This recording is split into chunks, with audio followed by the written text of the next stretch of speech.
Book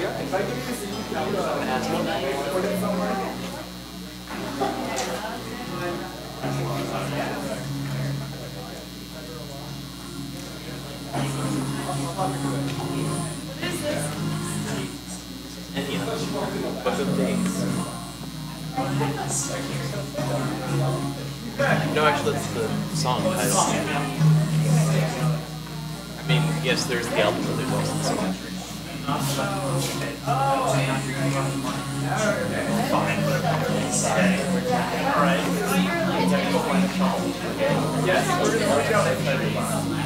Book of Days.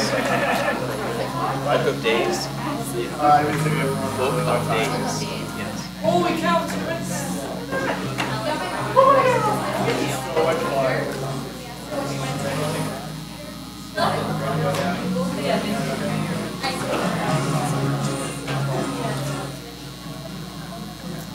I know.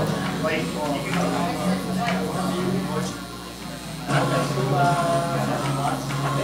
I feel like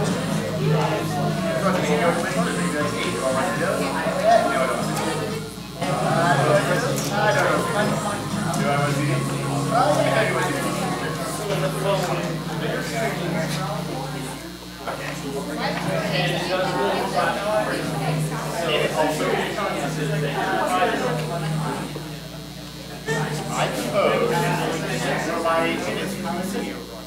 Oh, here.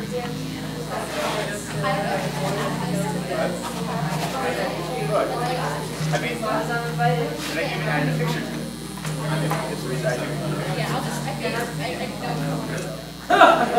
Well, now there it is.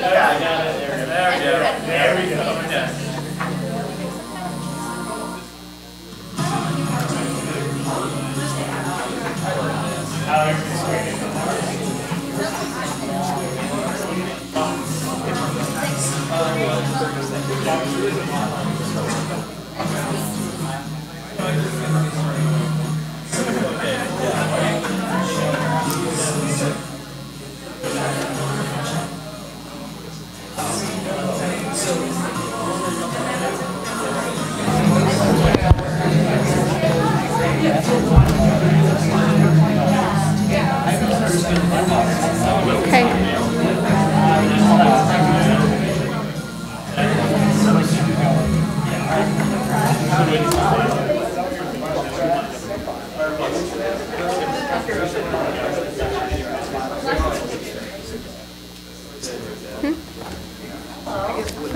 Hello, good evening. Do we have assigned seats?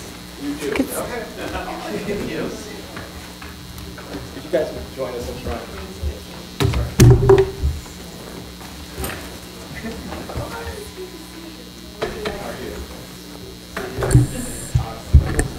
Okay.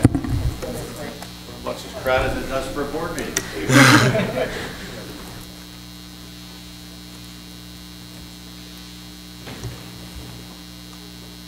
Okay, so we'll start off with the Pledge of Allegiance. Secretary Mueller will be taking silent attendance, so make sure you are visible throughout the meeting.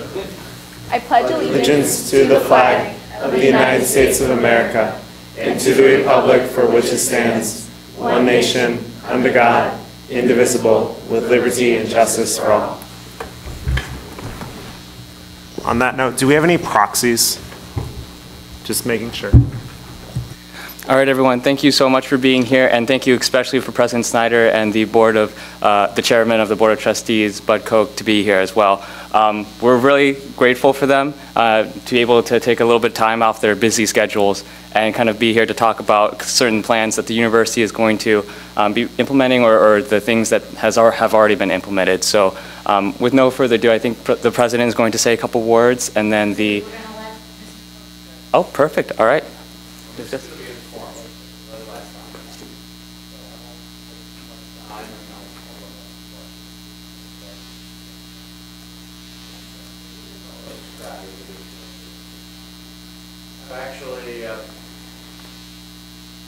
Sorry about that. I'm familiar enough with these things, I should remember that. I've actually suggested to President Snyder that the board might want to find bigger digs to have our board meetings in, because we feel a little tight in here. Plus, if you're at the podium, there's table. There's no way to escape for a bathroom break in the middle of, of a presentation or a meeting. I thought I'd just mention a little bit about what's going on with the new Student Center. It's near and dear to my heart since I'm one of the contributors to it.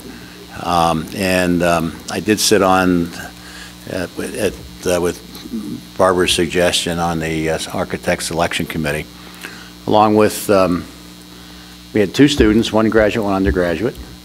They were terrific. And several stakeholders in the, in the community were also on the selection committee.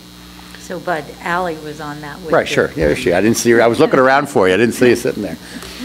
And I will admit that Allie and our other graduate student probably were more conscientious than anybody else. I know you missed some vacation, didn't you? Because of... I got to go to Wisconsin. Oh, boy. Wow. In the middle of winter. But we had a very intense, what was it, about 3 months? And lots of books and things and came in, and I think we all got very, very comfortable with the architects that we've selected, and I think they're going to do a terrific job for us. And I think we were concerned, one, we want to have a really neat-looking building, but we also were concerned that the building is extremely functional, and that's really where all of the younger folks helped us keep us on the straight and narrow as far as, you want to make sure you can do this and this and this in the building, and so hopefully that works. I'll tell you a quick little story. We had, what, 5 or 6 architects that we kind of interviewed, and all of them were putting the building right on top of the parking lot. The parking garage. Parking garage.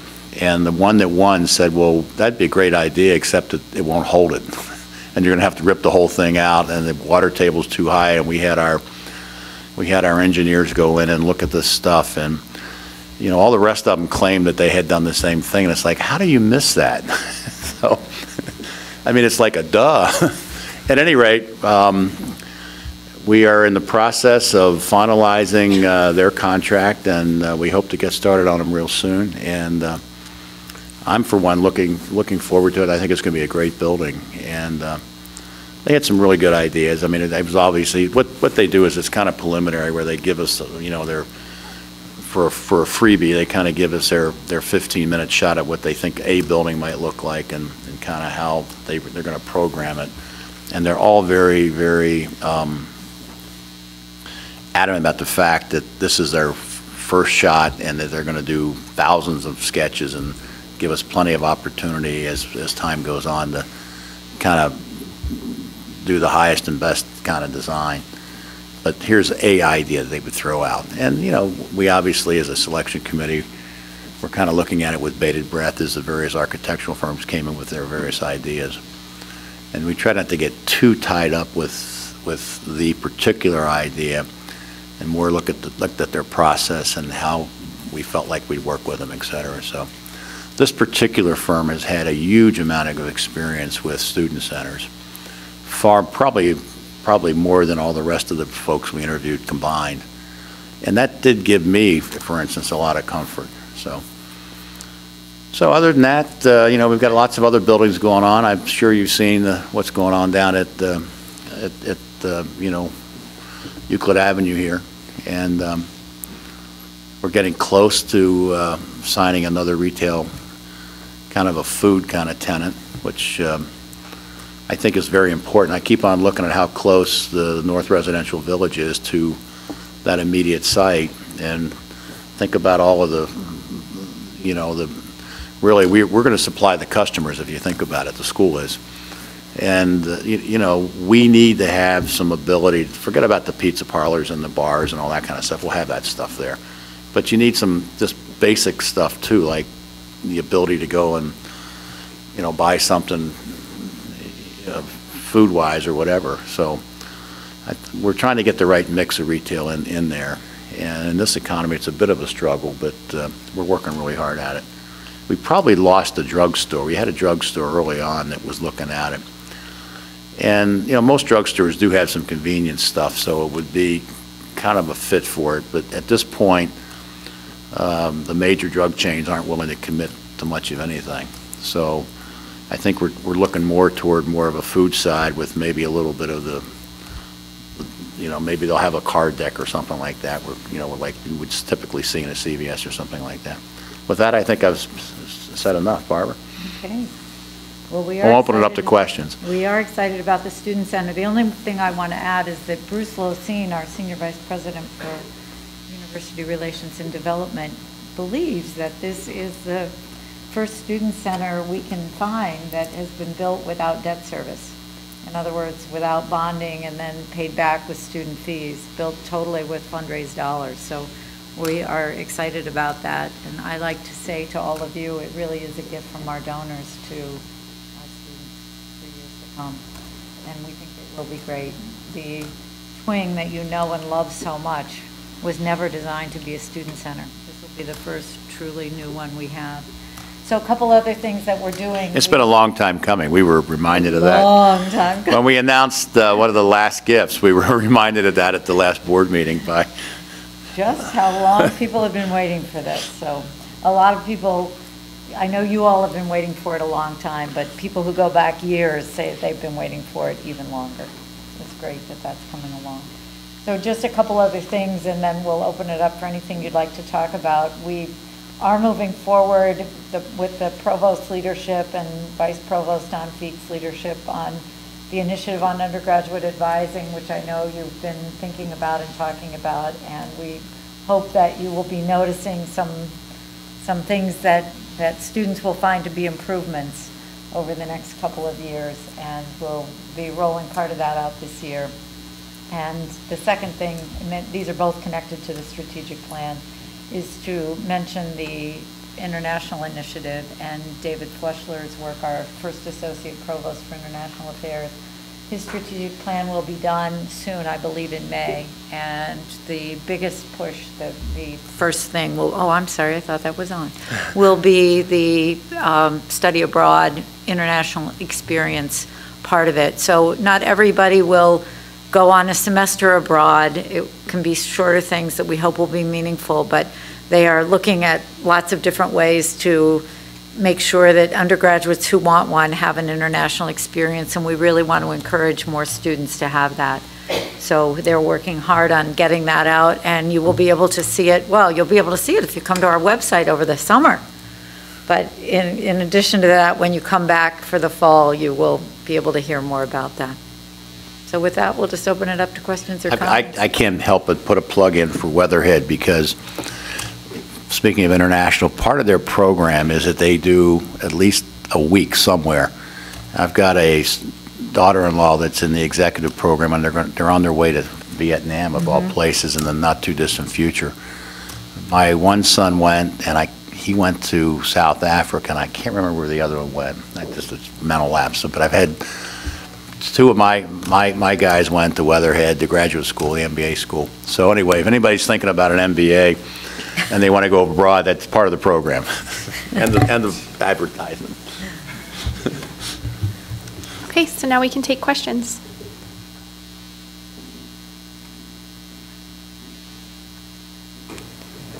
Representative Bagat. President Snyder, just a quick question. I'm a graduating senior, so you pretty much started your term right when I became a freshman. So Yes, I did. I'm just wondering. We were freshmen together. Exactly. So now looking back, what do you think the biggest accomplishment of this university has been in the past 4 years? Oh, well, some people would probably say balancing the budget, and that was a really good thing. And it definitely helped to get things off on a better footing. I guess I would say the thing of which I'm most proud would be the way we've all pulled together on the campus to try to get many of the things done that we have gotten done. So the progress we've made on international, the progress we've made with admissions. And I will say to all of you, by the way, our applications were up 43%. And a lot of that is really due to you, because our best recruiters are our current students. But it is the way we all pull together to get things done. I really think in the end, that's the most important thing you can say about a community like ours. And I feel good about that. And there are some specific things that I also feel good about. We've had some good results with admissions. We've had some good results with development. We've obviously been able to finish in the black, and those are all important. But I think the most important thing is really getting people to coalesce around a set of priorities and then really work together to try to get some of those done. And I'm proud of the way that's been happening on the campus. I would like to help on that question a little bit. I think that everything that Barbara mentioned is very, very important, but if you kind of step back and sum it all up, there's just a different esprit de corps and feeling about the school, maybe more from the outside than the inside today than there was 4 years ago. 4 years ago, if somebody knew you were kind of connected to Casey, saying, what in the world's going on over there, you know? You've had a bunch of presidents, and you're losing money. We're reading about all this stuff in the Plain Dealer, and that has changed 180%, 200%. I mean, now it's like, man, you guys are really on a roll. It's really great, and you know, so you don't get any of the negative questions anymore. You just get people giving you high fives about how great the school's going, and that, to me, I think is a terrific accomplishment. And it all has to do with everything else that President Snyder mentioned, but there's just a different atmosphere from the folks outside. Let me be clear, though, I'm not graduating with you. I'm going to be back in the fall. But I'm happy the seniors are graduating. Vice President Dorbeck. I know sometimes the perception can be that CASE is a separate entity of the greater Cleveland community. And I was wondering how we as students might attempt to make CASE more transparent to the community and get students who are coming from all over the world and all over the nation more involved in Cleveland to know what great things are here. Well, that's a great question, and I think I'll let the board chair say something about that too, because the board has been a part of changing the perception of the university, and that although we are in Cleveland, and Cleveland's a very important part of the community, we're reaching out all over the place, and I think the membership of the board reflects that, so I'll let him talk about that. But we work very hard to improve recruitment of students in areas where we weren't doing well. And again, a lot of you have been the part of that, because when we get one or two of you from a geographic region, from a high school, it makes a tremendous difference in our ability to then get others. Now, not if you go back and say what a terrible place, but if you go back and say you had a wonderful experience, that really opens up the possibilities for us to go in and recruit more students. It is the same, by the way, I will tell you, no pressure, of course, when you go out and work for an employer and you are the first person to work there from Case Western Reserve, if you do well and they love you, they can't wait to come back to our campus and recruit more of your colleagues who are still here. So those of you who are going to employers and going to be the first of the employer's experience with our university, don't forget that. But it is true that we are working and continuing to work hard to increase our recruitment, and you know we've done that internationally as well. So this coming year, our applications, we had fewer from Ohio than we've had, well, since anybody can remember. So we've had, that means many more from out of state. If you exclude the international applications, the percentage of students from within the state of Ohio has dropped to about, just applications now. We will have to see how it pans out when they pay their deposits and come. But it's dropped to about 1/3 and 2/3 from out of state. And that, even a mix that's a little more out of state than that is what you would expect for a national university. We hope we'll continue to be really popular to the people who know us best. And then in terms of our connection to the community, we really do work hard to try to make ourselves an important part of Cleveland, because we are here and we want you all to feel that way too. So this year we did a new thing. A lot of you I know are involved because of this group in particular, the students who are in USG. A lot of you are involved in activities that involve service. And we are really trying to promote that and trying to get the word out to the community how much our students and faculty and staff do to serve this community, and it really is a tremendous amount.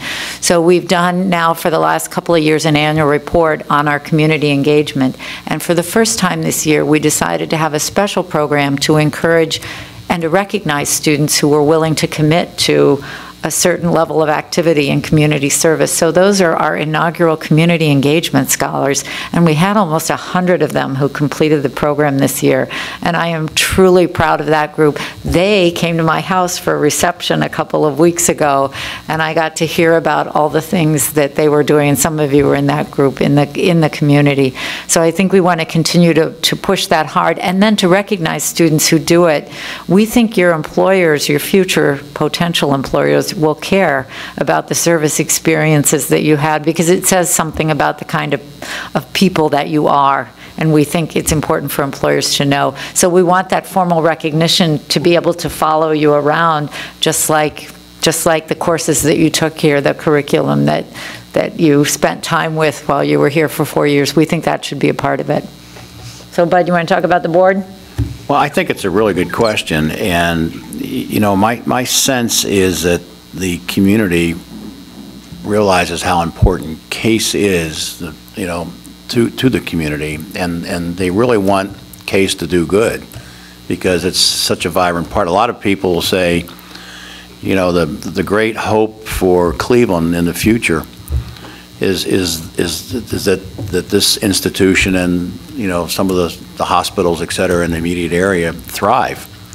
And if you kind of look at the catalyst behind those hospitals, it's really CASE. I mean, we do an awful lot of research here, and so it's really interwoven very tightly with how the community thrives in the future. Now, embedded in your question really is we do an awful lot for the community, and the question that I brought up, and President Snyder answered a little bit of it, do we get that word out to the community, that they know that we're out there with these 100 folks, and you know, we're doing stuff that, like the windmills and all those kinds of things. There's an awful lot of things, both research-wise and quiet service-wise, that we're doing, and you know, quite frankly, you can never get enough publicity on that stuff. I mean, even if you increase it 100-fold, you say you still need more. So that's a challenge for us, I think, to try to make sure that we get as many articles as we possibly can in the Plain Dealer and just get the word out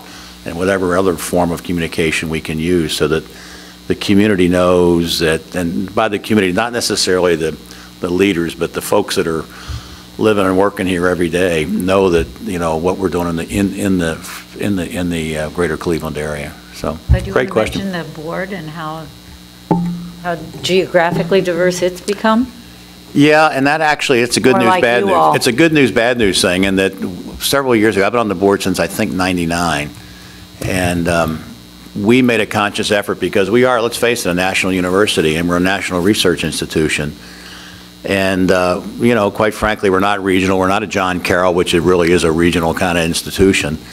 So we're very different. So we felt that the board needed to represent more of what we are than having a bunch of folks from the Cleveland community. So today, you know, we've made a lot of efforts over the last several years. One, to be diverse from a gender and an ethnic standpoint, but also to be diverse from the standpoint of where we come from. So we've got, you know, we're really, I think less than 50% of the board members are from Cleveland at this point. There's roughly, what, 42, 43 board members? 44. So we've got, you know, 20 plus that are not from the Cleveland area. Now, and so one of the things I've always scratched my head, well, how do you get somebody from California to come to Cleveland at least 3 times a year, you know? Well, in fairness, a lot of them have some sort of a Cleveland connection. So they come to our board meetings, and we meet on Friday, basically all day Friday and till about noon on Saturday. Most of them are coming to visit family or some other reason why they're here, so they'll typically go home Sunday afternoon or Monday morning. We had a really terrific brand new board member from San Francisco, one of the foremost heart surgeons in the world, really, that joined the board last in February. Last meeting.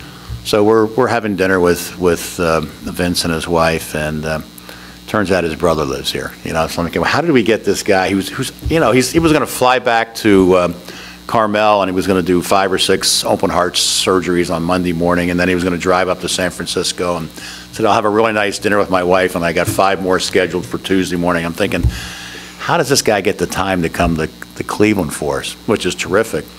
And there's a little hook, and that's great, So we get a nationally recognized heart surgeon, happens to have a brother living here, and I think his brother's son was swimming in the state championships He absolutely was. From university school or something like that. So there was that's fine if we can find hooks to bring them in. But we're a very diverse group at this point.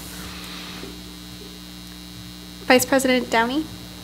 So I guess this is the both of you, but what do you think of the Think Box, and how do you see it kind of being part of the university in the future? Well, that's a great question. So the Think Box, for those of you who don't know, is what we're going to take that is now Lincoln Storage and transform it into something called the Think Box, which will be a space where inventive people can try some things out, and there will be some failures, of course, because that's part of the process, but have the opportunity to try lots of things with lots of equipment and great space. It was actually built as a storage facility for a moving company, hence the name Lincoln Storage. There was a Lincoln Moving and Storage Company that used to be there, and the land is prime space. We've actually been using it for storage, but of course, that in terms of resource allocation, it's not good to use land on your core campus area for storage when you can do it off-site for usually a lot less expensively. And so we came up with a plan to transform that building, which is built with, well, like a fortress. It was built to hold furniture on all of its levels. So right now it only has a freight elevator and no windows. We are going to give it windows, and we are going to give it a passenger elevator, but we're keeping the freight elevator because it will be used to move the equipment up and down. And on different floors there will be different kinds of possibilities. So one will probably be something for biomedical engineering types who want to do that sort of work, and another will be for people in electrical, and another will be for people in mechanical, and you can see the possibilities. So we think it will be an exciting space, and that ultimately will draw inventive sorts of people from all over our campus, including students and faculty, and in some cases we think alumni will get involved, and some of the alumni are as passionate about this as anything we've done on the campus. And I will point out that there is parking right next to Lincoln Storage, making it even that much more attractive. Anytime you have a research institution, you have the potential for spin-offs, but there's a lot going from here to get from here to there. And one of the things that the Cleveland community desperately needs is startups. New businesses starting up, because when they start up here, they tend to stay here, and it kind of feeds with employment and et cetera, jobs. So, I've always been impressed with how some of the inventions and some of the research, how applied it really is. And all you got to do is listen to some of the various folks. I was on a visiting committee a while back, really for the engineering school, and we had a series of folks that would come in and just chat with us about what they're doing, and it's very, very impressive. And you think, man, this is really close to being commercially available. So anything that we can do to help people, the scientists and the inventors, kind of get their thoughts from here to a little more applied, a little bingo, we got a business type thing, and that'll obviously be part of that. President Wynn? I'm actually on a team that is in the competition for designing the floors of that building. So I wanted to actually make an announcement about that, is that they are still accepting teams for students who wanted to get involved with the planning for the Think Box building. So if you guys are interested, please go onto their website and apply and form a team. What floor are you working on, Mintry? They're making us work on all floors. Oh, so. Okay, so you have to design the whole thing. You have to envision the entire thing. That's great. This has to be the last question, Last Allie, question. because we promised we would leave right now. Okay. My watch is fast, though. Representative Cummins? One of the things that I've bumped into the past few years is kind of a concern about the faculty on campus, and across the board it's kind of dropped in the last 5 to 10 years, and it's something that affects all students. Dropped in what way? I mean, just looking at the engineering school and specifically. Oh, the engineering school they've had some decline. Yeah, well, they've had some decline, but not across the university. We haven't not in a huge way. Okay, well, it's still a concern of mine, I guess. And it's almost created, in my eyes at least, a concern because it provides stress on every facet of what faculty do, including undergraduate teaching, and that if they spend too much time doing teaching, they can't have their leaves, and if they don't have their leaves, they can't do as much research, and it affects everything. And so I was wondering, I mean, I know financially at least, the engineering school is kind of still a little shaky. I was wondering what, I guess, can be done, or is there still problems recruiting professors just because of our, what Mr. Koch was talking about, a couple years ago with our troubles?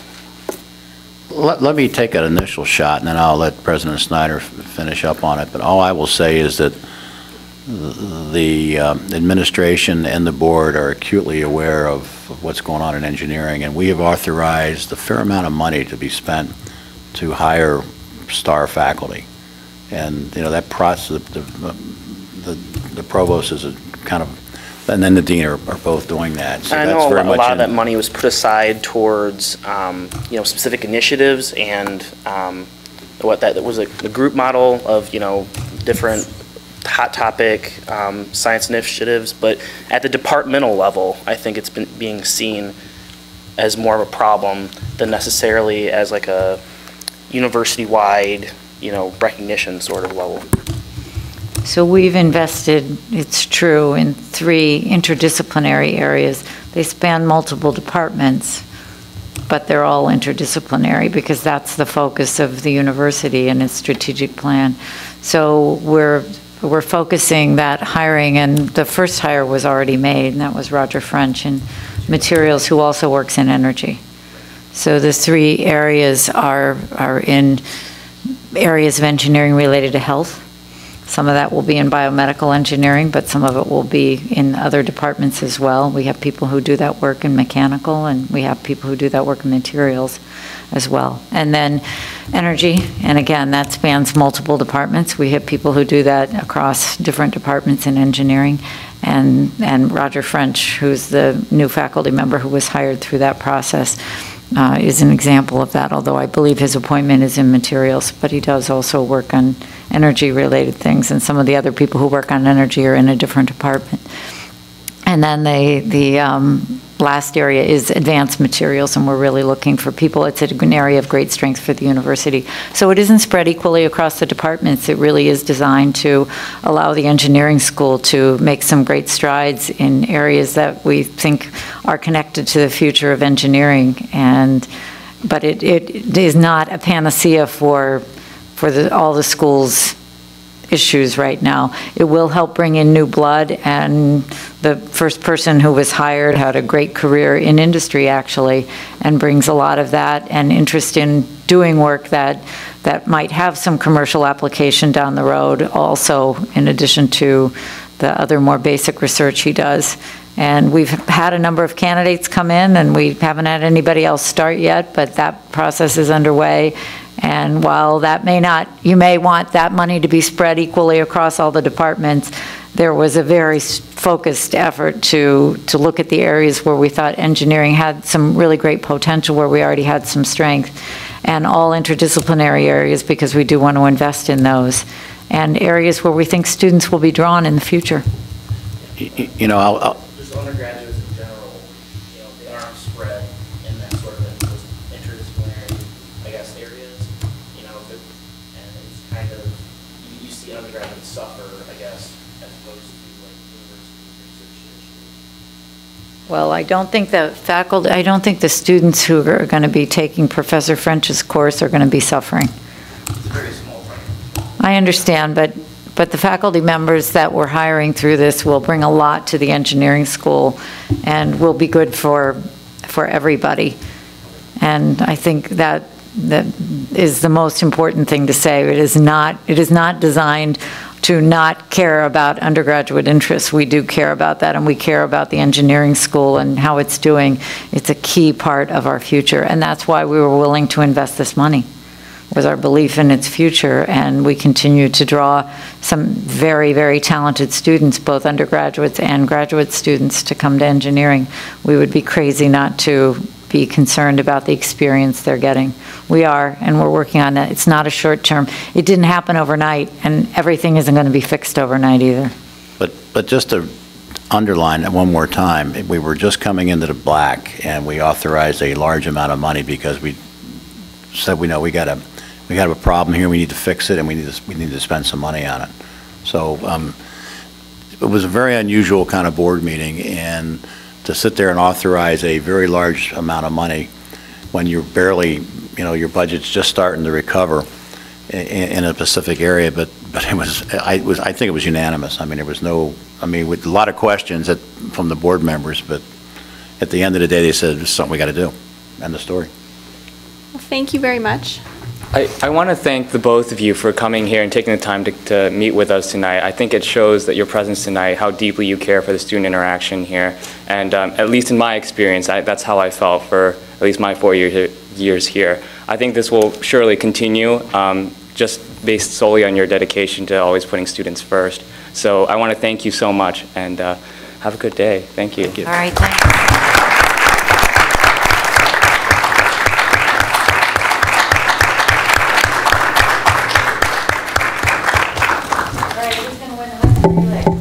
The seniors. Okay, so we're gonna move right into our executive. We're gonna move into our executive retreat budget presentation. Vice President Agarwal, or should I say President-elect Agarwal?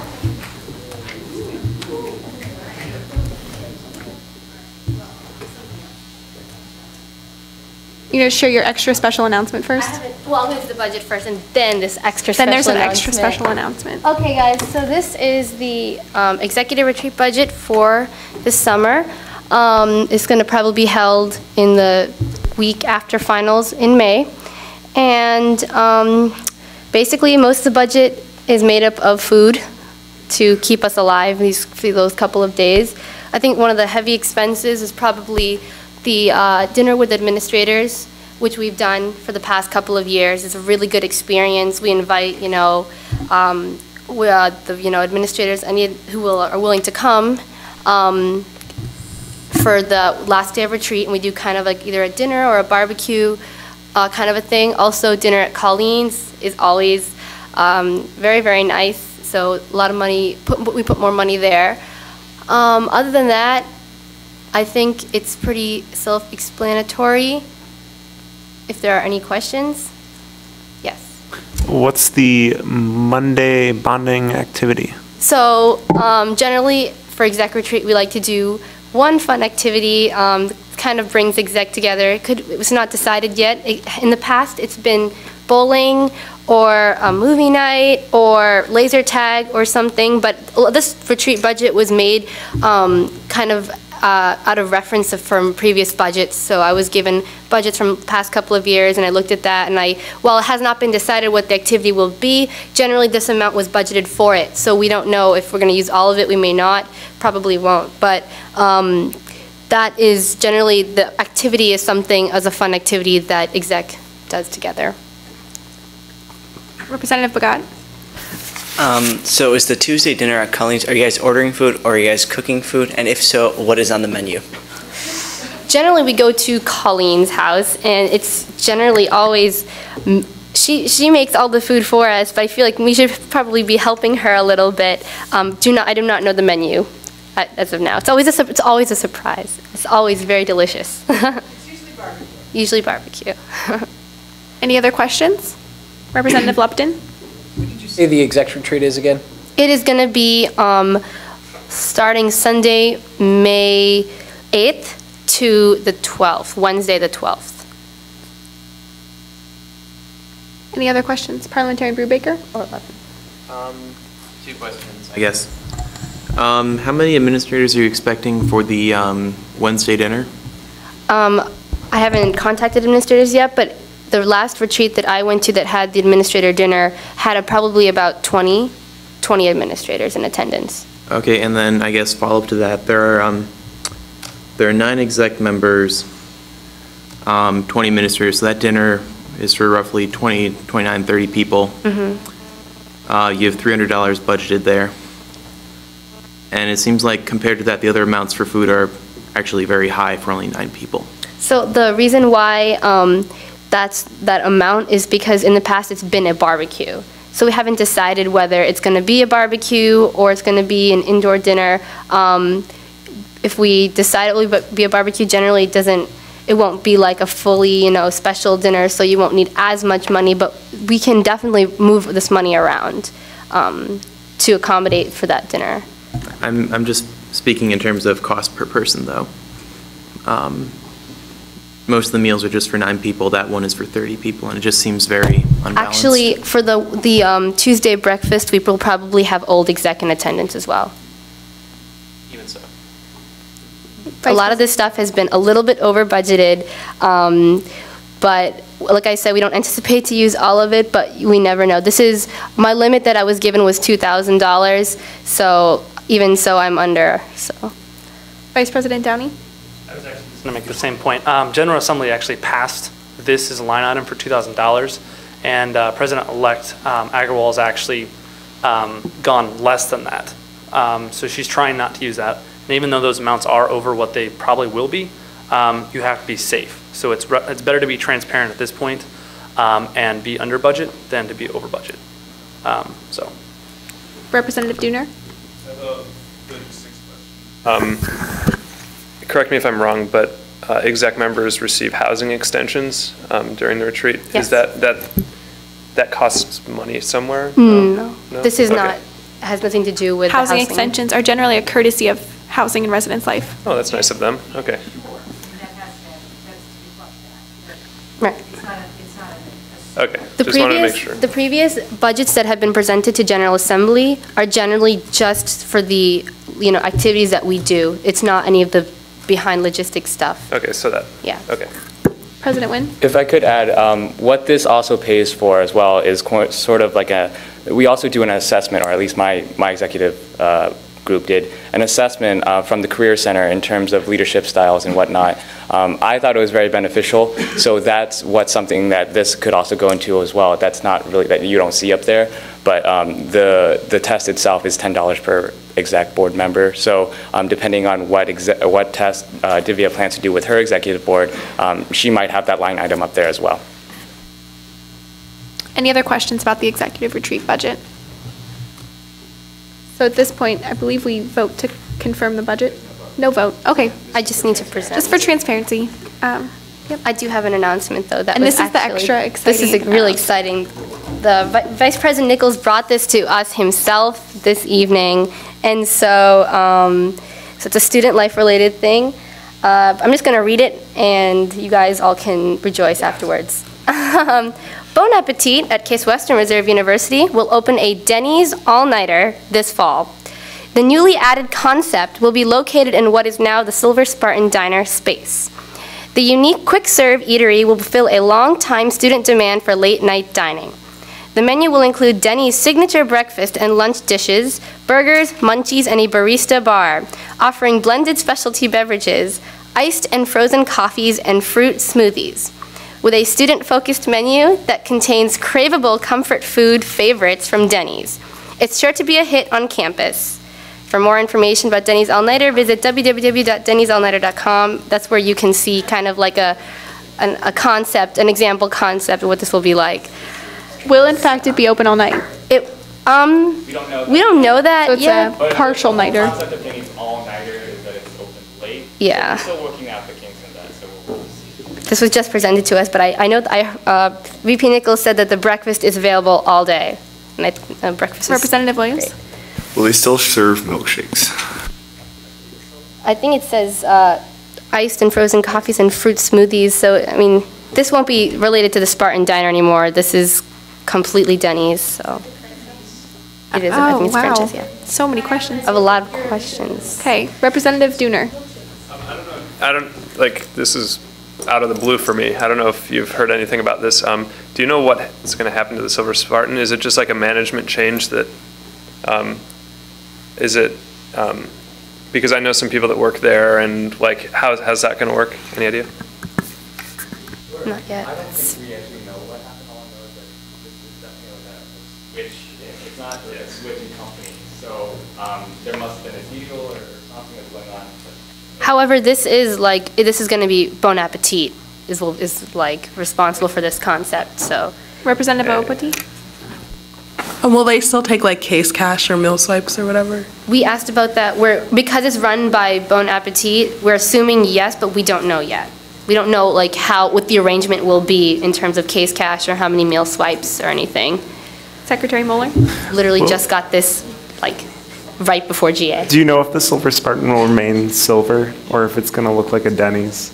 I don't think anyone really knows Serious any question. logistical details, so we shall move on. Thank you, Vice President Agrawal. Okay, so at this time, we will not be having formal board reports, but we can entertain any questions on the printed material, if there are any. Vice President Dorbeck? I kind of have a lot, so I would just like to make a few points.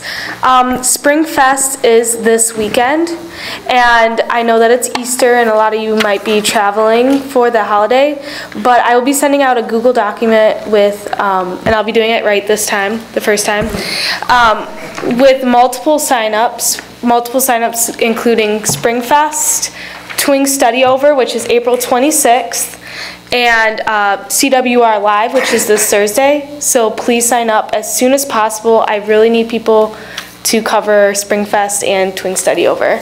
If we are not present at Springfest, we do face some kind of penalty.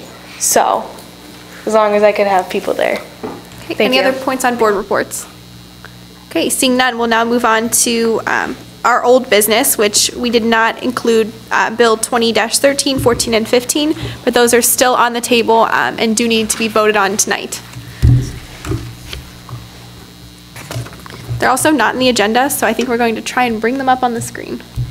Vice President Hale, Vice President-elect Hale. Move to introduce Bill B 20-13. No. No? Move to remove it from Oh, remove from the table, excuse me. Is there a second?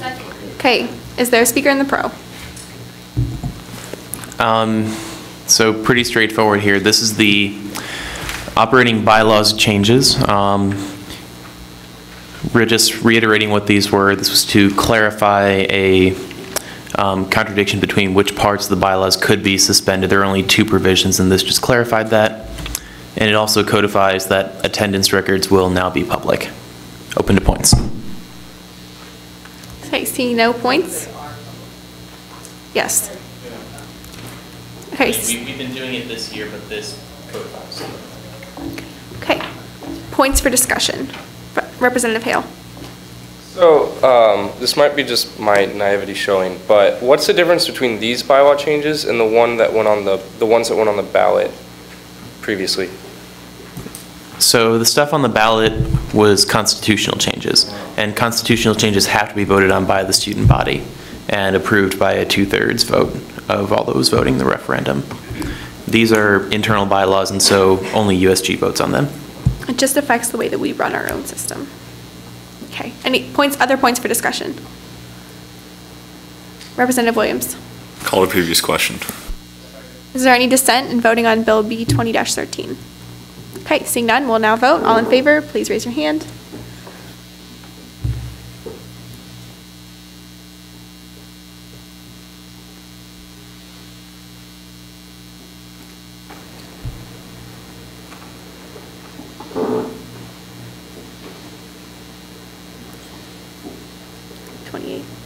Can you raise your hand high, please?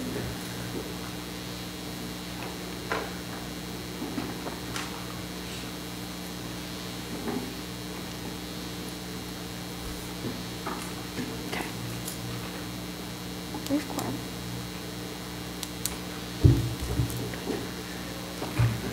We only have 31 people here. Nope. Call your friends. Call your friends, please. Can Peggy proxy for Devin Smith? You can't proxy at this point because it's part of our bylaws that 15 minutes into the meeting you can no longer have a proxy. So call your friends who are not here and ask them to please come so that we can have bylaws. We have 31. 36? Well, wait, don't we? factor in. I think we need 5 people. Hang on. Kevin, factor in that we do not have representatives for Hitchcock, Cutler, 2 Arts and Sciences, and Theater. Subtract those, it will change the vote requirement. Wait, previously it's been 32. It's been 35, wasn't it? No, it was 30. It was 32 with vacancies. Well, so we need to, Colleen? Do you want to go through the roster, take a 2-minute break? Yeah. All right. Just take a 2-minute break.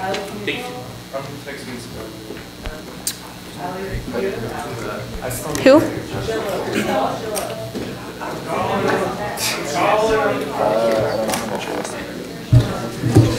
I don't have anyone. We're not passing notes. This is my election commission.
Forgot.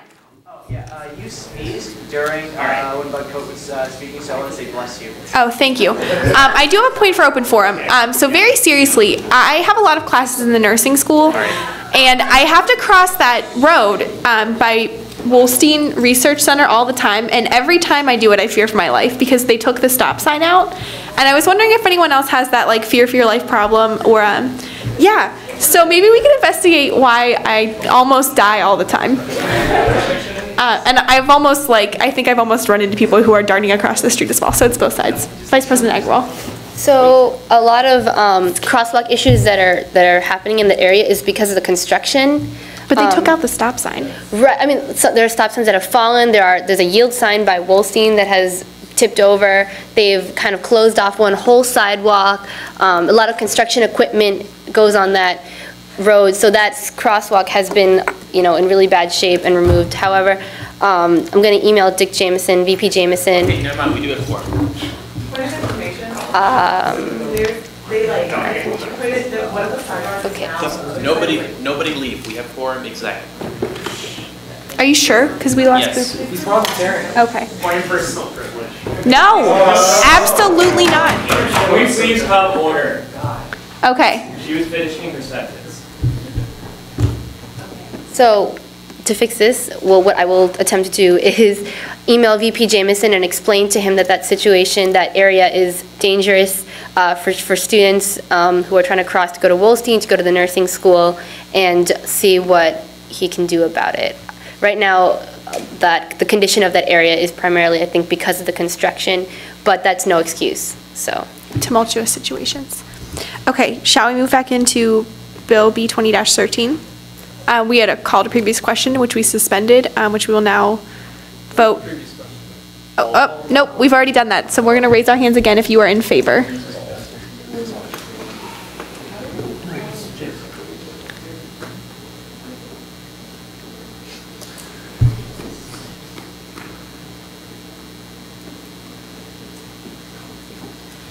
Okay.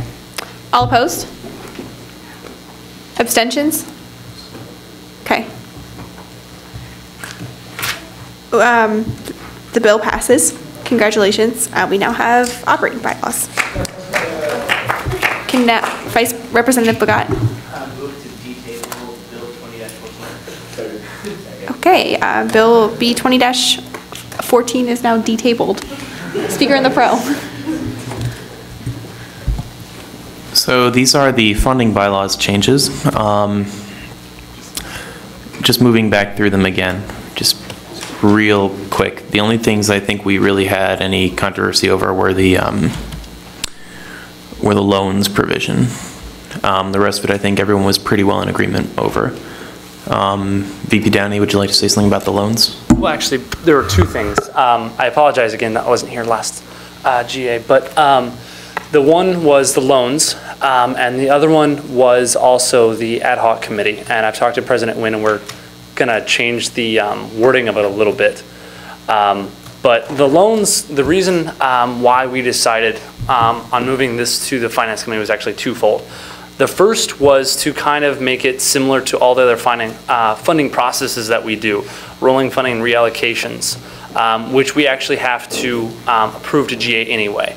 The other part of that is by taking it to GA and having the full wait a week and do that, that pushes our process out to 4 weeks now, not the 2 weeks that we have standard for all the other processes. And so we wanted to kind of streamline that and make that consistent across the board in that regard, but also the timing for the students. So that's why the loans we want changed to the Finance Committee, because we're still required to report all this to GA, and GA has to approve it.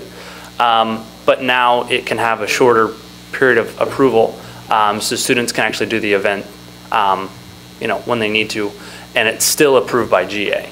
So, sorry, open to points on that. So, Points for Vice President Downey. Okay, seeing none, we'll move into discussion on the bill. Unless there were any other changes you wanted to highlight. The only thing was changing the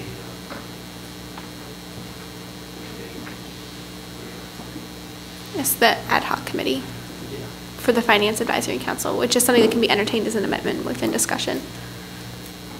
So, yes. Is this a point or is this discussion? Okay, so now we're now be in discussion. No more points for President Wynn. Sorry, I was there once. I move to amend the Section A of Article 15 to read the Vice President of Finance under the power or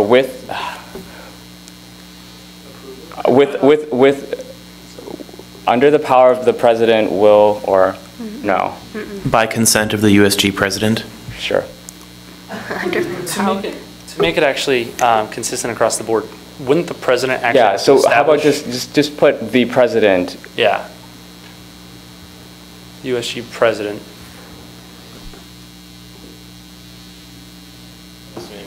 President Wynn, Just are you an change it to author on this President. bill? I'm sorry? Are you an author on this I am bill? not. Okay. So as long as you do it on your own, it can be friendly. I am now. Okay. My name needs to be on there. So the USG President, May at his or her discretion. okay. Is that amendment friendly? Yes. Okay. Good. Back into discussion. Now put my name on there. No, because then the amendment's not friendly. Or you can't friendly your own amendment if you wrote it, so, okay. Other points of discussion on this bill?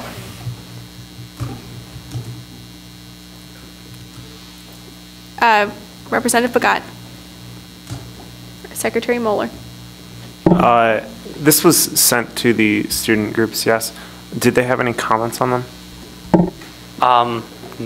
Short answer is no. I had a couple people who told me that they read it and that didn't see anything that they felt they needed to comment on. Most of the comments were, I got to the first page and stopped reading because it was too long. So, but it did go out to all the student organizations. Okay, other points for discussion? Representative Bagat. Call the previous question. Is there any dissent in calling the previous question? Okay, we'll now vote on Bill B 20-14 as amended. All in favor, please raise your hand.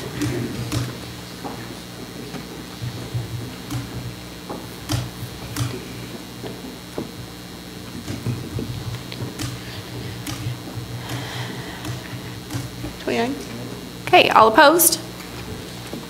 Abstentions? Okay, the bill passes. Who's ready to introduce the next one? Representative Williams. I move to untable Bill That's B. not the terminology. You moved to... I move to remove the Bill B 20-15 from the table. Okay. Is there a second? Second. Speaker in the pro.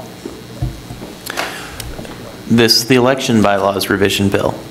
The small changes that we had here were requiring the meeting with one of the representatives of the election commission for the candidacy to be a valid candidacy, as well as giving the election commissioner discretion in enforcing the posting policy.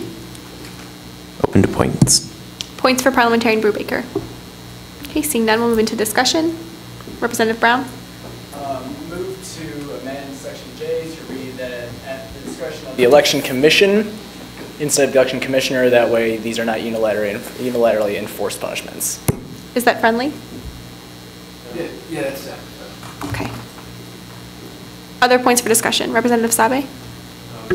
Again, so like what you wanted to do is make it so someone couldn't run and win until unless they signed the form, right? The election form. That's correct. So I'm like, I still don't think it's clear, so I would maybe move to amend section D to say a candidate will not, like. My suggestion is to revise the phrasing from USG campaign agreement to USG candidacy agreement, because then it would include campaign and candidacy requirements. But that's just what I've been thinking about. It says like no campaigning shall begin, and that needs to encompass also like that they're not actually a valid candidate to begin with. Because like someone could just not campaign and win and it'd still be fine. Okay.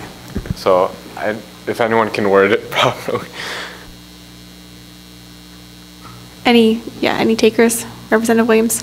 I do like the idea of having the USG candidacy agreement, so I would move to amend it to read and sign the USG candidacy agreement. Is that friendly? I didn't write this. I think Brubaker did, right? Am I on this? Yeah, you're on this. Oh, cool. Is it friendly? I mean, yeah, that sounds great. We put this together, remember? Yeah. Cool. Okay, so is it friendly? Yes, that's friendly. Yes? Okay. Other amendments, points of clarification? Secretary Mueller? Maybe I'm being nitpicky, but I would like to see something in there saying like you could electronically sign it, but I can't move to amend anyway. We are powerless. Representative Lupton? Yeah, I think that is a little bit nitpicky, just because if the case should arise, then that's just the discretion of the commission, and it's still signing it, so I think it's still good. That's a good point, though. Representative Hale? Is there anywhere that describes in this section article that describes who can be a candidate? Because maybe since we want to prevent people from running who aren't taking it seriously, and we want them to sign this candidacy agreement, maybe it should go into making them a legitimate candidate instead of just being able to campaign. Representative Lupton? There's something in here that says, I think it's in a different article, but they have to be in good academic standing. I think is there another? Go ahead. Be a member of a constituent. Yes, there's two main requirements. There are actually constitutional articles which define what being a candidate is. You may not be a candidate for a constituency of which you're not a member, must have over a 2.0 GPA. There are a few other things, but that is outlined in the Constitution, if that answers your, what constitutes being a good candidate. Representative Gallo? I also like the idea of someone being able to sign the form electronically. Because I know a few people that I talked to didn't find out about the elections until they were beginning already. So what I would just so somebody can, so like say someone decides like a few days before the election that they want to run. However, they might not be able to find the a mutual time agreement between the election commission and their own time schedule to sign this in person. So what I would like to see is no campaigning shall begin until the candidate has communicated with the representative of the election commission and signed the USG candidacy agreement. That way they don't have to meet in person, but as long as they have communicated, and this also allows them to sign the bill online. That's what I would like to see. So I would move to amend Section D, Sentence 2, to no campaigning shall begin until the candidate has communicated with a representative of the election commission and signed the USG candidacy agreement. Is that from? I'm going to say unfriendly, and I think there's discussion on this. Yes. So an amendment has been made, and you've heard Representative Gallo speak in the pro, and we'll now entertain from the bill's authors a defense in the con because it is unfriendly. Then we'll entertain 3 to 5 minutes of discussion and vote on it.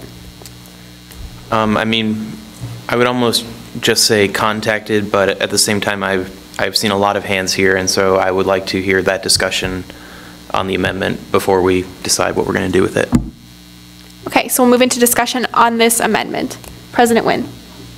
Then I think the situation in which you're referring to, in which a candidate decides to run last minute, 3 days, 2 days before the election campaign agreement meeting, that would never happen because letters of intent are due a week in advance. So they notify the election commission of their candidacy when that letter of intent is due.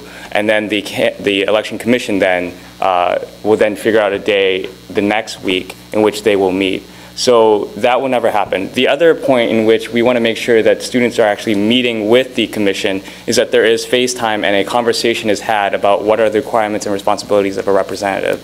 We are running into issues where we're getting people being brought in here who have not read the bylaws, who have not read the Constitution. Understandable, they're huge, they're long. And that's why this interaction is needed between the individuals. Whereas if you had something that was just a read quickly and sign, I'm pretty sure 75% of us in this room do not agree or do not read those things that say, I agree, and then click next. So that's what we don't want to get into. Representative McKee. So one thing, President Nguyen, then, they might not be able to get on the ballot if they only sign the agreement 3 days ahead of time. But if they were even going to try as a write-in candidate, they would still have to sign this to run any sort of campaign. Isn't that correct? If they're going to try and campaign as a write-in candidate, they would have to sign this still to do any sort of campaigning because they can't campaign until they sign it. So if they decide 3 days ahead of time, oh, I want to try and win this as a write-in candidate, we still want them to sign this agreement to campaign that way. So I think it could be possible that there's a situation where somebody might want to do some campaigning even though, they're not going to be on the ballot. Their name won't be on the ballot. So. Vice President Hamilton. I actually think the scenario that Dan alluded to is possible, especially if we don't have enough candidates running for a representative position. Or an example would be the Vice President of Information Technology last year when Skylar Thompson had to email the whole campus about running for that position. So someone could actually get involved with the election after the letters of intent are due. That being said, I think that the commission, having been on it with you, Mintry, and several other people, including Keith, that the commission can use its discretion to interpret when someone has like communicated a correct intent to be a candidate and campaign. So I don't believe that it was necessarily needed to have a formal thing saying that you have to communicate and then sign a campaign agreement or something related to an electronic campaign agreement. So honestly, I think it's sort of not that big of an issue. Parliamentarian Brubaker? And I also, this is probably an unnecessary amendment just because met with can be broadly defined to be conference call. So, I mean, a phone call, Keith, would that meet your criteria of a meeting? If you were to talk with them on the phone, if they were abroad, let's say, and they wanted to run and you had a phone conversation. I just want to say, I think communicate is fine. I was going to say it's friendly because communicate incorporates the Met feeling and it has more of a broad feeling to it. So I think communicate I like here because it's touching base with the Election Commission and they still have to sign the candidacy agreement. So I think the way the amendments is stated right here, I like it. Vice President Downey? So I actually don't like the word communicated, just because that can be very easily interpreted, I think, into email, which I think you're going to lose a lot of, I mean, a phone call's fine because it's more of an open conversation, but if an email exchange occurred and that was it, I'm pretty confident that a lot of things would be missed by someone who's never dealt with this before. So I guess, like, with this amendment, I actually want to move to amend the amendment. Point of order, we can't have tertiary amendments according to Robert's. Okay, so It is very confusing. I think that it would be more helpful to vote on this amendment and then should a need arise to change that. But you could make that suggestion of other wording you feel is more appropriate, so people can have that in their mind. I guess I was just going to say that no campaigning shall begin until the candidates have met with a representative of the Election Commission and signed the USG candidate, or at the discretion of the Election Commissioner. And just have that in there. So the intent is still that they have to meet, whether in teleconference or physical meeting, but the wording is still there so that they can have, you know. So we've exhausted time for discussion. Unless there's a motion to extend, we'll now vote on the amendment. Okay. Extended. Representative McKee? I think if we just say communicated with, it gives that discretion to the election commissioner, because if that's what we're going to do anyway, it gives them that discretion. If the election commissioner or commission decides that, you know, an email exchange isn't enough to communicate that information, I think they'd be pretty competent to say whether it is or not. So I think if, you know, they feel that in their interpretation to communicate with the candidates, they need to have that phone call, that conference call, if an in-place meeting can occur, I believe that the election commissioner would be well qualified to make that decision. So I think saying met with them, but at their discretion as if a meeting needs to take place, sort of jumbles it up even more than just saying, you know, communicates with them. Yes. So I guess just to touch on that, after being on the Election Commission once, you do, I mean, by having the meet has met, like, phrase in there, it gives kind of in your mind that you do have to hold to that. Whereas communicated does give that, you know, discretion element. By having the words has met, there's a stronger level of communication there than just communicated, which can infer a lot of different things. Where has met is much stronger and implies a lot more. Vice President Hamilton? I guess the other thing that I wanted to add was if we are going to have some leniency in meeting with the Election Commission, I think you should make it explicit as opposed to implicit in the document if we're going to debate it. The other thing is that I don't know if we necessarily should be putting up like bigger barriers to entry into the candidacy field, especially since we basically had very few competitive elections this past election cycle. So if we're even making it more difficult for people to enter, then, well, we may have even less competitive elections. Representative Gallo? I'd like to point out, if it says the candidate has communicated with the representative, it doesn't mean they sent them an email and they signed the USG candidacy agreement. It means that they've had a conversation, whether it be through email, and the election commission feel like they're a viable candidate. And even through email, the election commission can say, these are the requirements, 2 meetings a week for however long, and it's in plain text form. There's no room for interpretation. That would be the job of the election commission to say that, but it would be right there, and if they feel like it's something necessary for the candidate to know, then they could put it in the email in plain text. President Nguyen? So when I ran for representative of Cutler, freshman, and then when I ran for representative sophomore year, there was one meeting that you could go to, one meeting. And if you could not go to that meeting, you had to schedule a separate meeting with the election commissioner. We didn't have all of these leeways. So what I'm suggesting here is that we try to make it very explicit on here that you have to meet with the election commissioner, but the election commissioner still has the ability to meet after the fact or via Skype if need be or whatnot. I just don't want us to lower the expectations in our bylaws so that it makes people think that they can just come in and oh, I talked with Keith in passing while going to class, and that makes me a candidate. So I would prefer not to lower our expectations and lower our standards in our bylaws, but still have that privy to the election commissioner to allow such things if he seems fit. We've again reached time for discussion.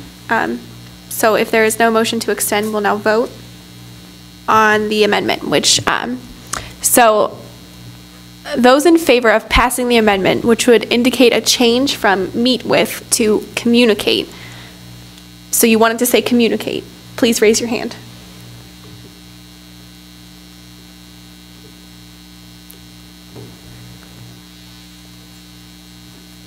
Okay, all those opposed?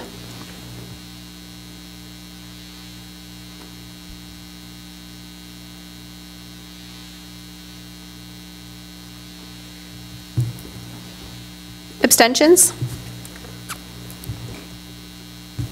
Okay, the amendment fails. So it's going to stay meet. Back into discussion. Representative Hale. I think what I'm hearing is that people kind of want to make a specific point that people have to meet with the election commissioner, but all the other really specific, the other specific thing about signing this agreement maybe shouldn't be included in this. So, I mean, I don't know if that's what people want, but I do agree that it should read that the person should specifically meet with the election commissioner, the candidate. That's what it says. Yes, but as we continue to amend this. Okay, Representative Bagat. How would people feel if it's read after the last sentence? It says it is up to the discretion of the election commission to determine if this criteria has been met. That way, even if they met with them via phone call or they met over a series of emails, the election commission can decide if that was qualified enough and they feel like the candidate has received enough information. Representative Lupton?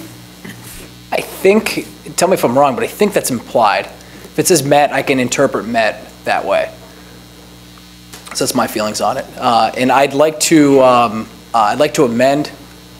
This is my bill. I'm allowed to just make a change, right?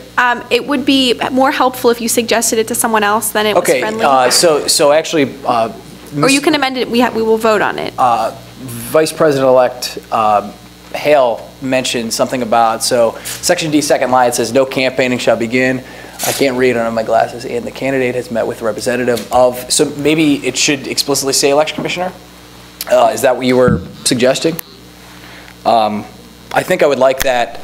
I think I would like that there. It puts a little bit more work for the election commissioner, but I think it should be there, so. Representative Hale. Move to amend Section D revised, sentence 2, so that it reads, no campaigning shall begin until the candidate has met with the election commissioner, period. Parliamentary, Commissioner. is that friendly? Are you? Also striking the candidacy agreement. Oh, man. Okay, so read your amendment as stated, so that everyone can have a really clear picture of what we're Section going to D discuss. revised will read, public campaigning for office may begin after the candidates meeting until the election begins as scheduled by the election commission. No campaigning shall begin until the candidate has met with the election commissioner, period. Okay. Please speak in the con as to why that is unfriendly, and then we will move into discussion. Because I want them to have read the written document, signed the written document, and I want to have that document on file, acknowledging that they have had this meeting, met these criteria, and are a legitimate candidate. It would be, I believe it is to leave it the way that it is, so that it includes that campaign agreement clause. So that was a... Well, I mean, no, he was amending to strike the campaign agreement Right, so clause. Parliamentarian Brubaker spoke in favor of why it should remain. So we'll move into discussion. 5 minutes. No tertiary amendments. Be consistent. 2 minutes? Okay. Representative Schloff? Okay, why can't we just not scrap the sign the USG candidacy? Do you want to retract your amendment? I don't know if that's legitimate. Sure, I will retract it. Okay, so we'll vote on whether or not to pass this amendment, considering that the author and amender do not agree. So in favor of amending it as James Hale stated and then retracted, please raise your hand. He retracted. I thought we still needed to. Doug just. You have to vote and say it fails. Okay, so all those in favor of the amendment, please raise your hand. And all those opposed? Honey, I think, are they voting on the killing? James chose to retract his amendment, and we're voting on whether or not essentially we're voting on whether we're passing it or whether we're failing it and agreeing with James. But if it's still friendly. It's not. It was not friendly. No, I know, but if James says, I just vote. Just vote. Okay, so it fails, because all of these hands are in the air. Can I talk? Representative Hale. Okay, I apologize. I should not have, I thought that would have gone differently, but move to amend Section D revised so that it reads in the second sentence, no campaigning shall begin until the candidate has met with the election commissioner and signed the USG candidacy agreement. That's friendly. That's friendly. That is friendly. Okay. Yes. Weren't we just saying that we should not make this that restrictive, and now instead of meeting with 5 people who we all think are very qualified people, they have to meet with 1 person? Representative McKee? I think the original change we made was to Section J for the commission decides the punishment if there's an infraction, but we're giving them leeway just to meet with the commissioner to say your campaigning is legitimate. Still meeting with 1 person, which is a lot more difficult than meeting with 1 of 5. True, but it also means that this is just saying, okay, you agree to our bylaws for running a fair campaign, as opposed to we're going to hand out a punishment for an infraction. We said a punishment for an infraction should need the commission. Okay, let's be recognized, please. Finish your thought. So, like 5 people would take care of an infraction, but you only need the commissioner himself to say, okay, your campaigning can start and be valid. Representative Lepton. I was gonna say, this is the one time where I think you could say election commissioner, because that's the job of the election commissioner. So I like it in this spot. Representative Fitch? What if we had it like how Gary said, the second part of it's up to the discretion of the election commissioner if these requirements have been met. So then if we had that, then it would also give the leeway for the election commissioner to have a candidate meet with another member of the commission so that if they couldn't meet themselves, they could send someone that could explain it to them. President Nguyen? I think it's good to just keep it commissioner, so then we know that the same information is regurgitated by the same person given to the same, to every candidate, the same spiel over and over again, you get a mixed match with, one person to another person. So I'm fine with having it either way, commissioner or commission, but I say if we are talking about commissioner right now, just keep it as it is. Representative Williams? Just a slight point of information, but in the, I guess, charge of office or office description for the election commissioner, is there anywhere in there that's like they have the discretion to they have the use of discretion like in any way? I'm not quite sure like where that would be, but. Well, no, not necessarily delegate duties, but I'm saying like we keep talking about like has met and like communicated and email and like if they're abroad and whatnot. But is there anywhere in the in like the charge of office for that that's just like that if they see fit to change something small that they can, and that'd be helpful to end discussion here, because I feel like we're arguing in circles at this point. Parliamentarian Brubaker is going to be looking that up. I know. I'm looking it up, but I do not believe it changes the substance of these amendments to the. Okay, so we've now reached time limit for discussion. You can move to extend if you'd like. President Nguyen? Is there any dissent? Yes. Quick clarification, we voted yes on changing the representative of the election commissioner, so that doesn't make sense. It's supposed to read, candidate has met with the. Sorry, my bad. Yeah, we can, it's a grammatical change. It does not change the intent of the motion or the acceptance of it. So we'll now vote on Bill B20- is this 14? No, that was friendly. So you've now entered us into a vote on the bill itself. Okay, this is 20-14? 15. So all in favor of Bill B20-15 as amended, please raise your hand.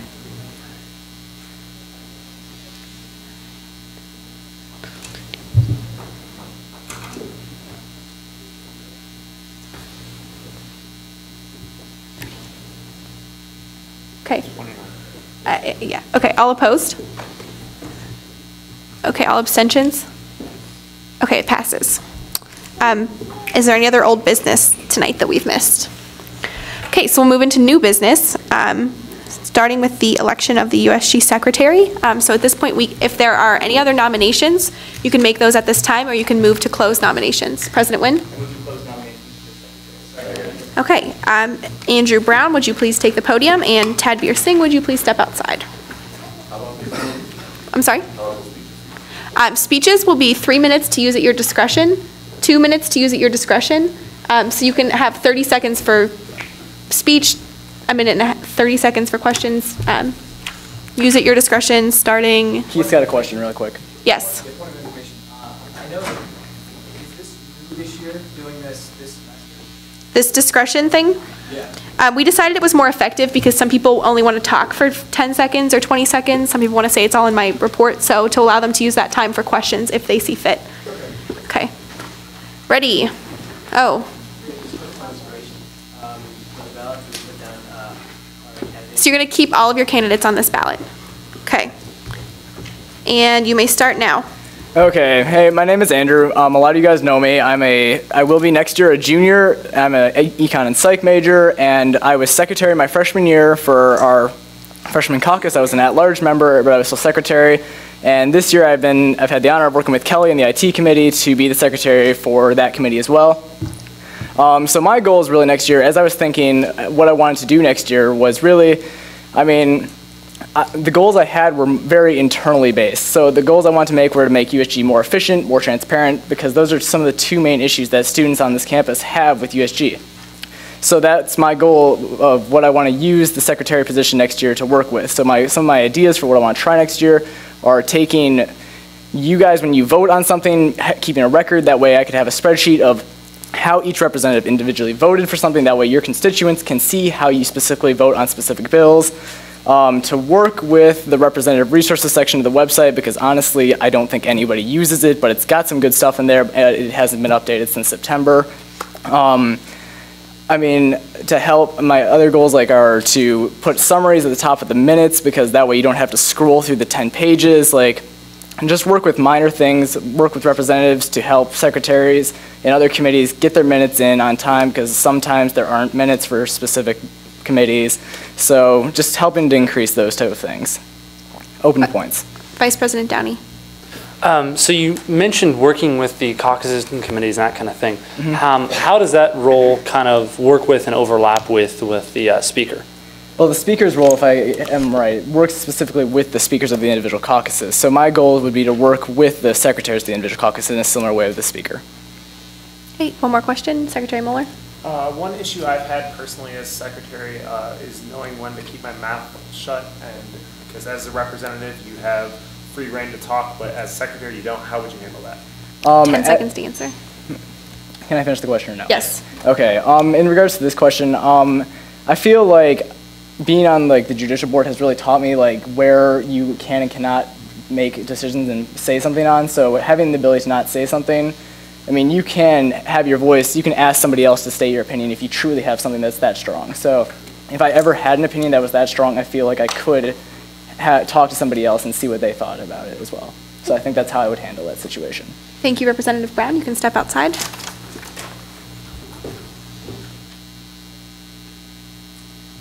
We can let in Representative Singh.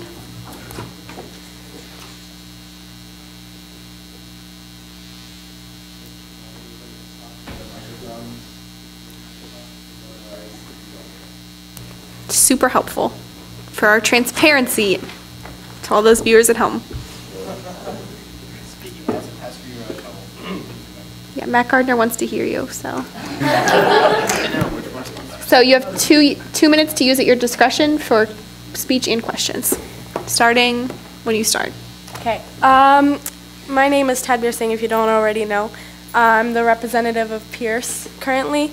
And the reason why I want to run for secretary is because currently I was unable to run for a representative position for next semester, and that's because I don't have my major declared.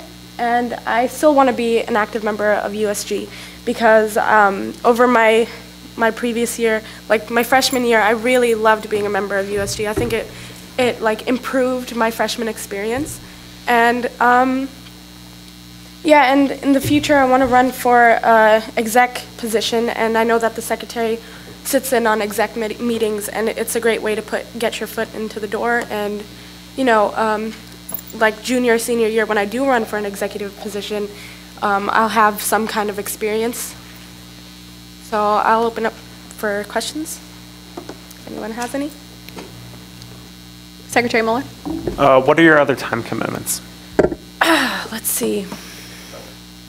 I don't have any, I don't think.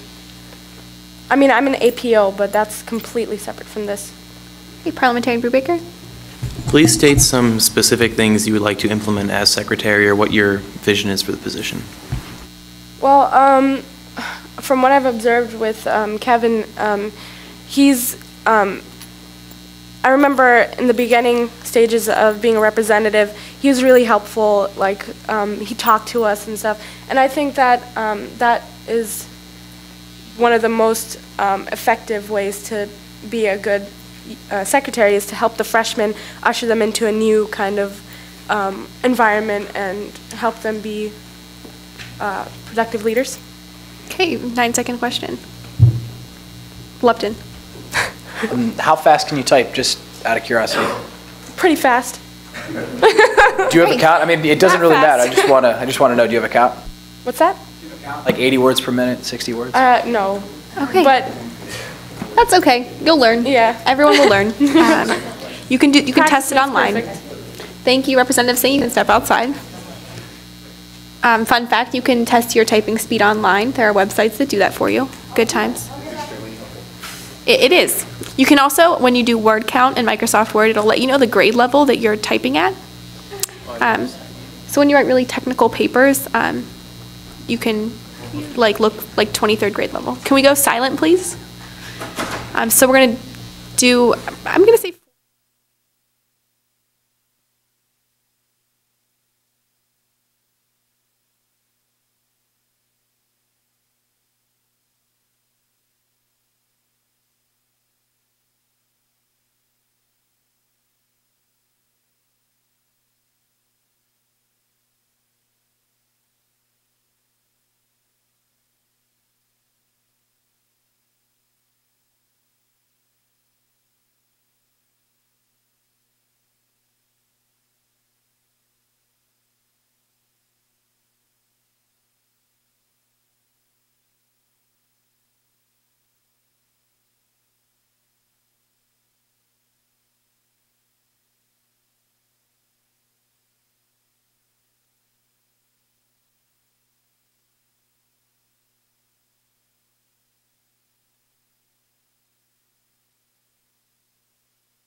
Williams, please step outside. And Parliamentarian Brubaker, get our nice little clock back.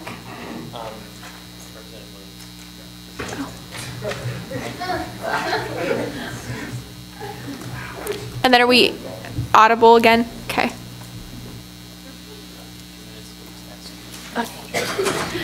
Hello, everyone. My name is Ellen Schloff. I'm interested in running for treasurer for USG next year. I'm currently undeclared right now, but hope to declare in the fall as a math major.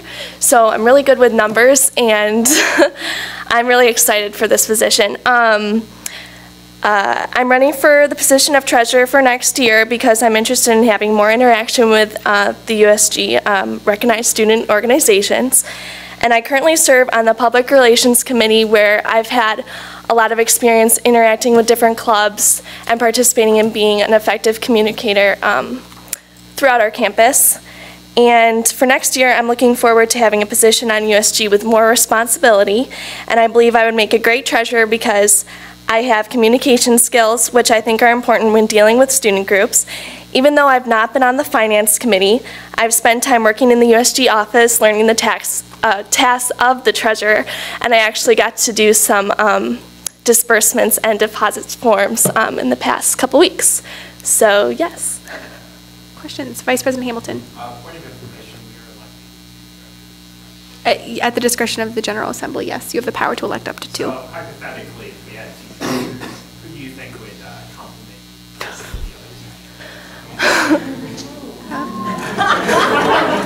We're going to give her the discretion to answer that because this is not Media Vision Silent. So if you don't want to answer that, you don't have to. But you can talk about skills that you think would work best with you. Yeah, I'm not going to answer that question specifically. But I work well with others, and I'm a good listener, and I think that I would be great to be a partner with someone and get the job done. Representative Brown? Can you speak to your time commitments for next year? I'm currently a part of Case in Point, the a cappella singing group on campus, and that is my only other group that I'm a part of. Okay, so we've reached time. Is this a, sorry, so sad. You can step outside, and then we'll send in Representative Trong.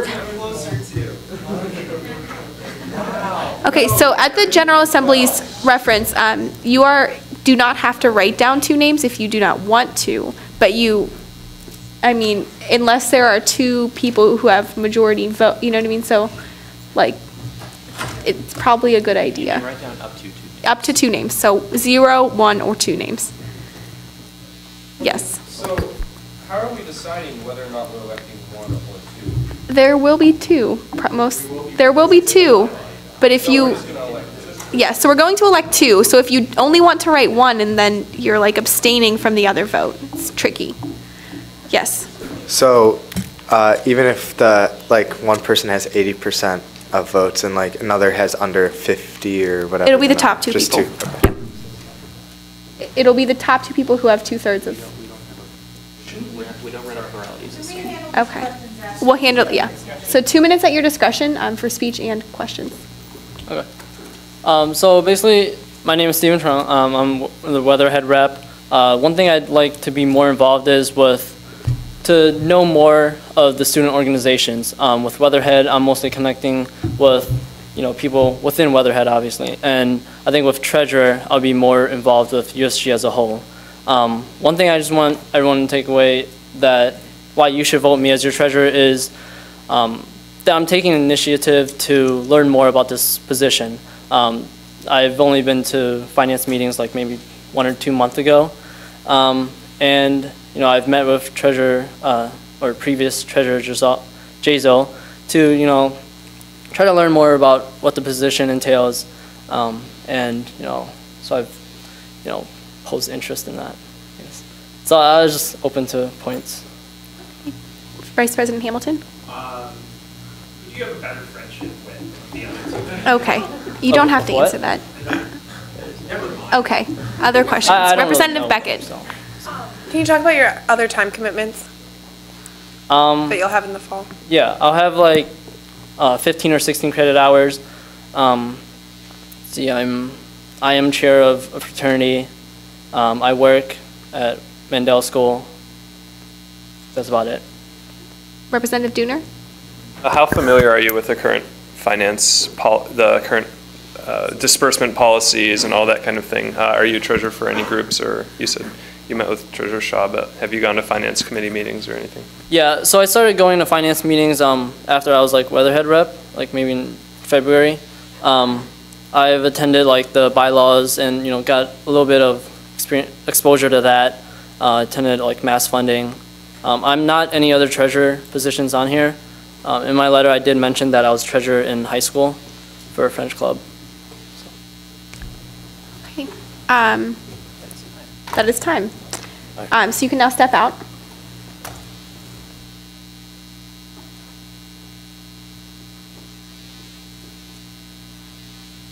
What does that mean?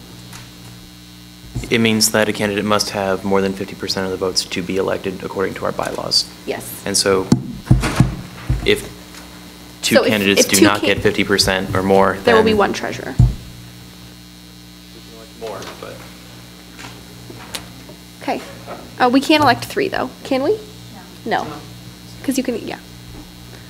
Mathematically doesn't work. 2 minutes at your discretion.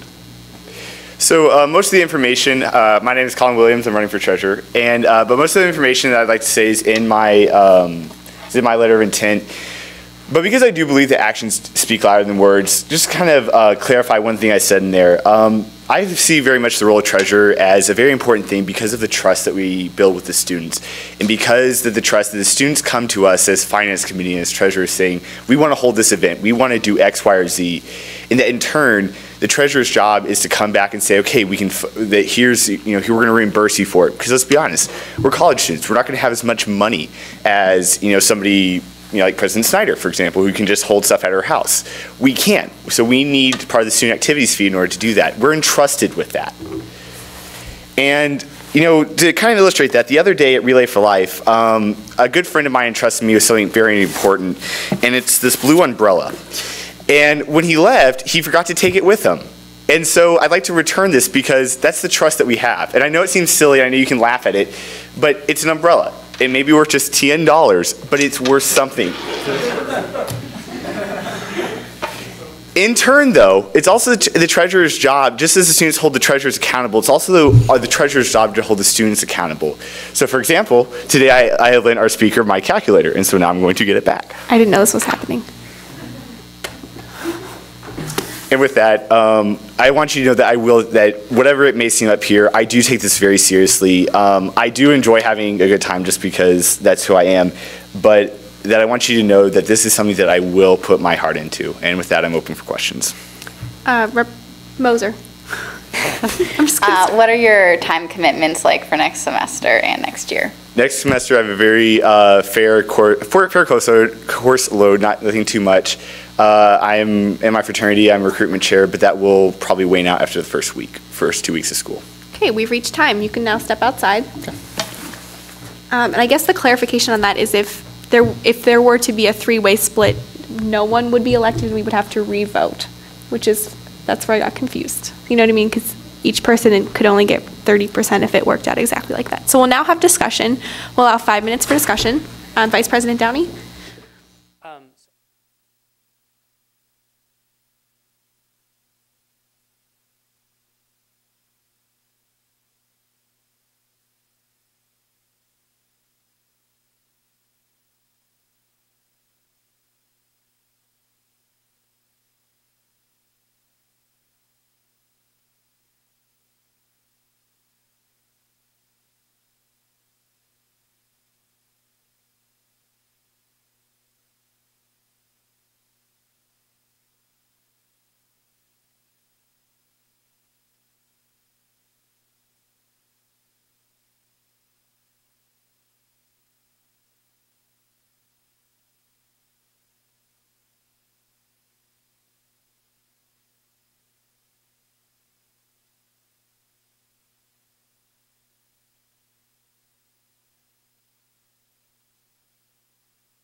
point of inquiry, procedurally, should we be electing one treasurer at a time, or can we do both at a time?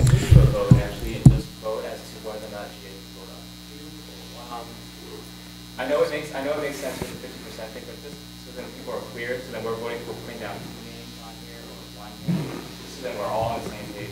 Let's go through a quick vote on, do we want 1 treasurer or 2 treasurers? Okay, so we'll now vote between 1 treasurer and 2 treasurers.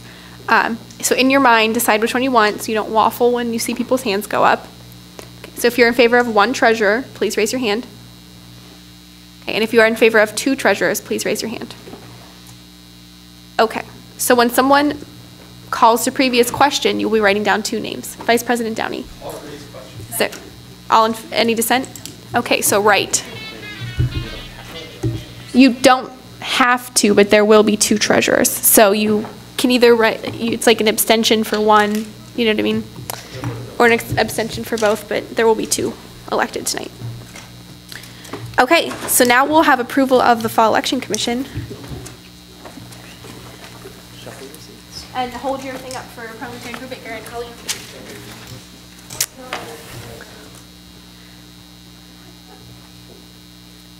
Whenever everyone feels not distracted. Okay, so I've chosen 5 people for the Fall Election Commission. First is Tom Dooner, who is a junior, resident computer science technical extraordinaire for the commission. Kevin Moeller, who will also be a junior in nutrition, who has had previous experience on the Election Commission being a commissioner. Elena Dorbeck, who's a junior in dance and also pre-med, who has a lot of experience with public relations initiatives, so we can really effectively target and PR without taking the attention away from our VP of PR. I've also chosen Shri Agrawal, who's a sophomore. She's a bio and English major. She's not involved in USG, but she is on the USG Diversity and Inclusion Committee. So I think it'll not only give us an attention to diversity and inclusion with our USG elections, but also the perspective of someone who is a first-year RA, as well as someone who was just a freshman. And I've also chosen Nano Madurai, who I probably butchered her name. She's a junior Anthro and International Studies major. Also not involved in USG, but I felt like it was a really great presence to have someone who's not very sciencey on this commission, so we can make sure we're targeting a wealth of students. So I can answer any questions on the commission. It's on this piece of paper. We decided not to put on the PowerPoint, but if you want me to read them again, I will. Yes, Divya? Have you asked these students about their time commitments for the fall? I know this election commission needs a lot of time for flyering and all the more responsibilities we've given to the commission just by passing our bylaws. Yeah, and I mean, I know Kevin just mentioned he always overextends himself. I think the people who are on it are all very passionate, and our USG representatives understand the commitments of the commission very well. The other people who I've chosen to be on the commission are very dedicated, very friendly people, and I mean, I chose them such that I know that they're people that I can count on. They're both Delta Gamma sisters, just for some transparency there. But they're people who are very dedicated to fulfilling duties that they sign up for. They understand the first few weeks of class, they're going to be very involved with meetings, flyering, PRing, being at that Welcome Back Student Activities Fair to talk to people face to face, to spend the time to go out with me, to talk to people in residence halls, to make sure we're really targeting people for this election. So they definitely understand what this commitment is, and they're people who I really entrust that will be following it. Representative Lupton. Do you feel at all that there's too many females on the commission? And are you going to be able to reach out to the male freshman class? We do have 2 males and 3 females. I think the ratio also of intentionally with majors and like people in a huge variety of majors is also very important. We have sophomores, juniors, and seniors on the commission, myself being a 5th-year senior. But I think that the 2 males will definitely carry our male presence, and we won't be lacking in that. They're very manly. They're very manly. And we have one like hybrid USG person who's not going to be on USG but has USG experience, which I think is also very useful. So, No, I said useful, not manly. Any other questions? It's not a commission of all women. There are 2 men here, so. Any other questions on the commission? Okay, so we'll now vote on the commission. So all in favor of this election commission of Tom Dooner, Kevin Muller, Elena Dorbeck, Shri Agrawal, and Nano Madurai, please raise your hand. I can never.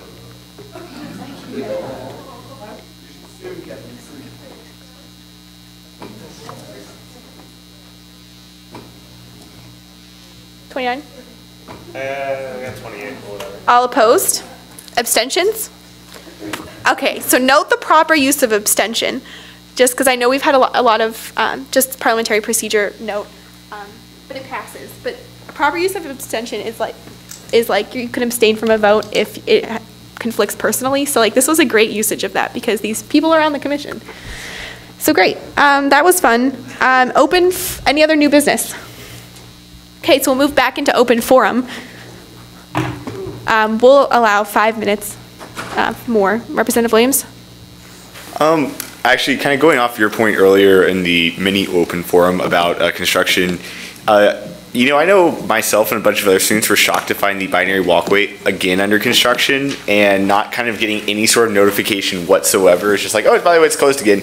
And I almost distinctly recall the plan being not to repair it until the summer began. So I was just wondering, like, why it's going under construction during the school year. Representative Cruz? No one seems to have an answer, so that's okay. Yeah, maybe we can figure that out.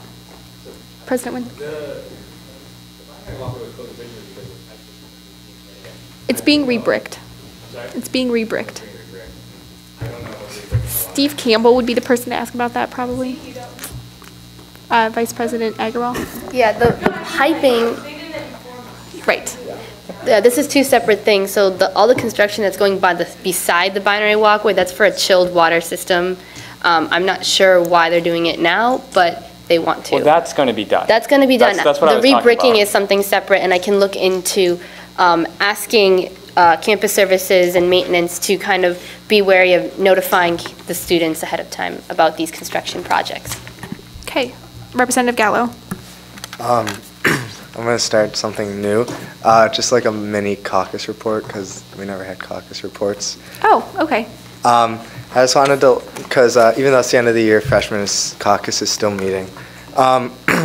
Yesterday we talked with Mr. O'Brien and Dave, who's the executive chef, head chef at Leutner, and Beth, I forget her title. Kretschmar? Yeah. So I just wanted to update people on a few things. The whole Nutella ordeal thing, it's